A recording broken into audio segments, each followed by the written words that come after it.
ബഷീർ ഒരുപാട് കാര്യം പറഞ്ഞു. കഴിഞ്ഞ 10 വർഷം എപ്രകാരമാണ് ഇവിടുത്തെ തൊഴിലാളി വർഗത്തെ, അതിൽപ്പെട്ട ഒരു വിഭാഗമാണ് നിങ്ങൾ, പെൻഷനേഴ്സ് എന്ന് പറയുന്ന നിങ്ങൾ ഉൾപ്പെടെ ഇവിടുത്തെ തൊഴിലാളി വർഗങ്ങളെ എത്രമാത്രം നീചമായിട്ടാണ്, എത്രമാത്രം ക്രൂരമായിട്ടാണ് ഈ മനുഷ്യനെ സിങ്കിടി പാടുന്നവരും ചേർന്ന് അവഹേളിച്ചു കൊണ്ടിരിക്കുന്നതെന്ന് നമ്മളൊക്കെ എത്ര പ്രാവശ്യം കണ്ടതാണ്. അപ്പോഴാണ് ഈ മനുഷ്യൻ, അതായത് നമുക്കൊക്കെ ധാരണയുണ്ട്, ഈ മന്ത്രിമാർ അല്ലെങ്കിൽ മുഖ്യമന്ത്രി, മന്ത്രിമാർ, MLA മാർ, മറ്റു ജനപ്രതിനിധികൾ എന്നൊക്കെ പറഞ്ഞാൽ ഇവരൊക്കെ എന്തോ ഒരു കോപ്പാണെന്നാണ് നമ്മുടെയൊക്കെ ഒരു ധാരണ. അങ്ങനെ ഒരു ശീലം നമുക്ക് പണ്ടേ ഉണ്ടായി കഴിഞ്ഞതാണ്. യഥാർത്ഥത്തിൽ നമ്മുടെ പറമ്പിൽ പണിയെടുക്കാൻ വേണ്ടിയിട്ട് നമ്മൾ നിശ്ചയിക്കുന്ന ഒരു തൊഴിലാളി, ഒരു കൂലിപ്പണിക്കാരൻ, അത്രയേ ഉള്ളൂ. നമ്മളെപ്പോഴാണ് ഒരു പണിക്കാരനെ നിശ്ചയിക്കുക? നമ്മളെ വീടും പറമ്പും ആകെ അലങ്കോലായി കിടക്കുകയാണെങ്കിൽ അത് കണ്ടൊക്കെ ഒന്ന് കൊത്തി ശരിയാക്കണം, അല്ലെങ്കിൽ തെങ്ങിൻ്റെ ഒക്കെ തടമെടുക്കണം, വീടിൻ്റെ പെയിൻ്റൊക്കെ അടിക്കണം. നമ്മൾ കൂലിപ്പണിക്കാരെ ഏർപ്പെടുത്താറുണ്ട്, ശമ്പളം കൊടുക്കാറുണ്ട്, കൂലി കൊടുക്കാറുണ്ട്.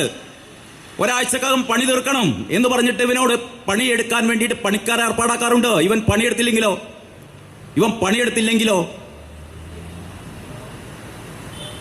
നിങ്ങൾക്കറിയാം എന്ത് ചെയ്യണമെന്ന്. അത്രയേ ഉള്ളൂ. നമ്മുടെ ഒരു റെസിഡൻസ് അസോസിയേഷനിൽ നമ്മളൊരു പ്രസിഡന്റിനും സെക്രട്ടറിയും നിയമിക്കും, അല്ലേ? എന്തിനു വേണ്ടിയിട്ടാ? എല്ലാവർക്കും കൂടി ചെന്നിട്ട് കാര്യങ്ങൾ ചെയ്യാൻ പറ്റുമല്ല. ഇതിനൊരു സിസ്റ്റം ഉണ്ടാക്കണം, ഇതിനൊരു ക്രമം ഉണ്ടാക്കണം. ഇതൊക്കെ ചെയ്യാൻ വേണ്ടിയിട്ട് നമ്മൾ ഒരാളെ നിയമിക്കുകയാണ്. ഒരു 5 വർഷത്തേക്ക് നമ്മൾ ഒരാളെ നിയമിക്കുന്നു, പിണറായി വിജയനെ നിയമിക്കുന്നു. എന്നിട്ട് പറയുന്നു, എടോ ഇതൊക്കെ ഒന്ന് ശരിയാക്കണം. ആരാ പറയുന്നത്? നമ്മളാണ് പൈസ കൊടുക്കുന്നത്. ഇവർ 40 വണ്ടികളുടെ അകമ്പടിയോടെ പോകാനും പീരങ്കിയും പാറ്റൻ ടാങ്കും ഒക്കെ ഉപയോഗിച്ച്, അല്ലെങ്കിൽ ഈ തായ്ക്കണ്ടി തറവാട്ടിൽ നിർത്തിയിട്ട് 1 കോടി രൂപ വാടക കൊടുക്കുന്ന ഹെലികോപ്റ്ററിനൊക്കെ പൈസ കൊടുക്കുന്നത് അവന്റെ തറവാട്ടിൽ നിന്നല്ല. എവിടെ നിന്നാണ്? നമ്മുടെ പോക്കറ്റിൽ നിന്ന്, എന്റെ പോക്കറ്റിൽ നിന്നും, നിങ്ങളുടെ പോക്കറ്റിൽ നിന്നും, അല്ലേ? നമ്മളാണ് വലിയവൻ, നിങ്ങളാണ് അവൻ 5 വർഷത്തേക്ക്, അല്ലേ? 2016 ശേഷം 5 വർഷം ഭരിക്കടോ എന്ന് പറയുന്ന ആ ഭരണം എന്ന് പറയുന്ന പദം ഞാൻ ഉപയോഗിക്കുന്നില്ല. അത് നമ്മളെ തെറ്റിദ്ധരിച്ചുകൊണ്ട് ഉപയോഗിക്കുന്ന ഒരു പദമാണ്.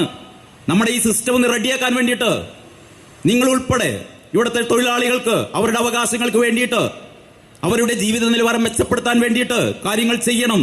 KSRTC നന്നാക്കണം, ഇവിടുത്തെ ഓരോ വകുപ്പുകളും നന്നാക്കണം, ജനങ്ങൾക്ക് ക്ഷേമം വേണം. ഇതിനൊക്കെ വേണ്ടിയിട്ടാണ് നമ്മൾ ഇവന്മാരൊക്കെ എന്ത് ചെയ്യുന്നത്? നമ്മൾ കൂലിപ്പണിക്കാരെ പോലെ 5 വർഷത്തേക്ക് നിയമിക്കുന്നത്. എന്നിട്ട് പറയണം മര്യാദയ്ക്ക് പണിയെടുക്കണം, ശമ്പളം